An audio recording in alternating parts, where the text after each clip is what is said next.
High বন্ধুরা, আজকে আমি হাজির হয়েছি 2024 সালে মুক্তিপ্রাপ্ত একটি American super duper movie Kraven the Hunter নিয়ে, যেটি আমাদের সোনি এম্পায়ার ম্যান ইউনিভার্সের 6 নম্বর মুভি।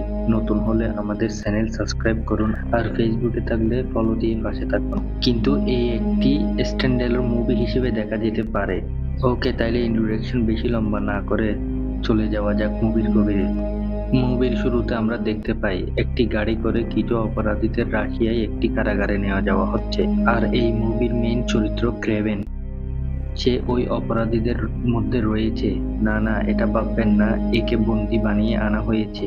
আসলে ক্রেভেন মাঝপথে একজন অপরাধীকে হত্যা করে নিজের ইচ্ছায় সে এই গাড়িতে রয়েছেন, কারণ রাশিয়ার কারাগারে থাকা একজন অস্ত্র পাচারকারী সে হত্যা করতে চায়। এইবার এই কথা শুনে নিশ্চয়ই ভাবছেন ক্রেভেন একজন অস্ত্র পাচারকারীকে কেনই বা হত্যা করবে। ভিডিওটি সম্পূর্ণ দেখতে থাকুন, ধীরে ধীরে আপনার সমস্ত প্রশ্নের উত্তর পেয়ে যাবেন।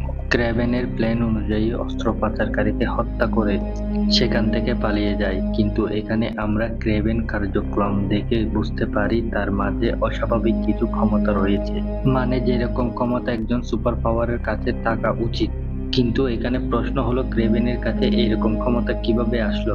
যেটা জানতে হলে আমাদের ফিরে যেতে হবে 16 বছর পিছনে, যেখানে আমরা দেখতে পাই ক্রেভেন আর তার ছোট ভাই দেমিত্রি হোস্টেল থেকে পড়াশোনা করে। হঠাৎ করে তার বাবা নিকোলো তাদেরকে হোস্টেল থেকে নিয়ে যাওয়ার জন্য আসে, কিন্তু এখান থেকে নিয়ে যাওয়ার পথে তাদের বাবা তাদের জানায় তাদের মা হঠাৎ মারা গিয়েছে। তাই তাদের বাবা সিদ্ধান্ত নিয়েছে পড়াশোনা না করে যুক্তি। তাদের বাবা মনে করে এটা তাদের ভবিষ্যৎ সুন্দর করবে। আচ্ছা, এখানে বলে রাখি ক্রেভেনের ভালো নাম কিন্তু সের্গি, পরিবর্তনে সে তার নাম চেঞ্জ করে রাখে ক্রেভেন। তাই আমি ভিডিওতে ক্রেভেন বলে অবহিত করব। এনিওয়ে, ক্রেভেন তার বাবার বিজনেস বা ফ্যামিলির বিজনেসে কোনোটা করতে ইচ্ছুক না, কারণ তার বাবা একজন ড্রাগ সাপ্লায়ার, আর ড্রাগ সাপ্লায়ার করাটা তাদের ফ্যামিলির বিজনেস, মানে বংশ পরম্পরায় এই একই কাজ চলে এসেছে। স্বাভাবিকভাবে নিকোলাও চায় তার 2 ছেলে এখন থেকে ব্যবসায় হাল ধরুক, যার কারণে তার 2 ছেলেকে নিয়ে পূর্ব আফ্রিকার তানজানিয়াতে যায়, কারণ সেখানে একটি সিংহ বেশ কিছু মানুষ হত্যা করেছে।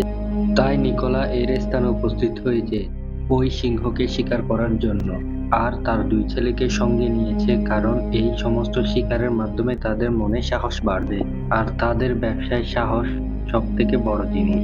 যাই হোক, দুর্ভাগ্যবশত স্থানে শিকার করতে গিয়ে সেই সিংহের হাত থেকে তার ভাইকে বাঁচানোর জন্য সিংহের কাছে শিকার হয়ে পড়ে, কিন্তু দূর থেকে বেশ কয়েকটা তার বাবা গুলি চালায়। তবু সিংহটি ক্রেভেনকে নিয়ে গভীর জঙ্গলে চলে যায়।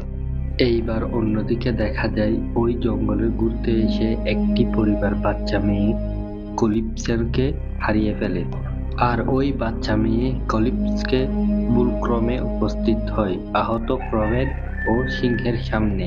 যেহেতু সিংহটি গুলি খেয়ে আগে থেকে আহত, তাই ওই স্থানে ক্রেভেনকে ছেড়ে দিয়ে পালিয়ে যায়, যেটা দেখে ক্যালিপস ক্রেভেনের কাছে গিয়ে তার কাছ থাকা বিশেষ সিলার মুখে ঢেলে দেয় আর সাহায্যের জন্য চিল্লাতে থাকে।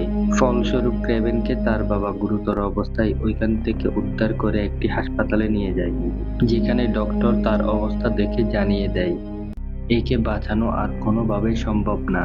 কিন্তু কিছুক্ষণ পর দেখা যায় ওই অসম্ভবকে সম্ভব করে হঠাৎ করে একদম সুস্থ হয়ে ওঠে।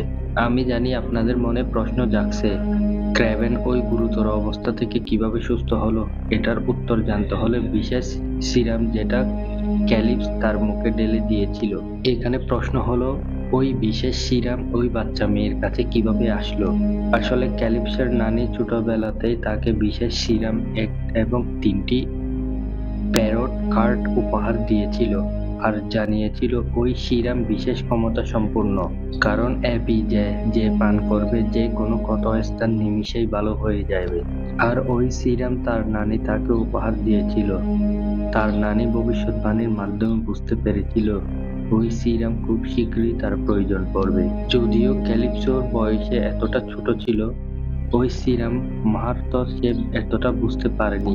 যদি পরবর্তীতে সে ক্রেভেনকে ওই আহত অবস্থা দেখে তাকে সুস্থ করার জন্য ওই সিরাম তার মুখের মধ্যে ঢেলে দিয়েছিল। ফলস্বরূপ ক্রেভেন ওই সিরামের কারণে মৃত্যুর মুখ থেকে ফিরে এসেছে। যাই হোক, ক্রেভেন যখন তার বাবার বাড়িতে ফিরে যাওয়ার পর যখন দেখায়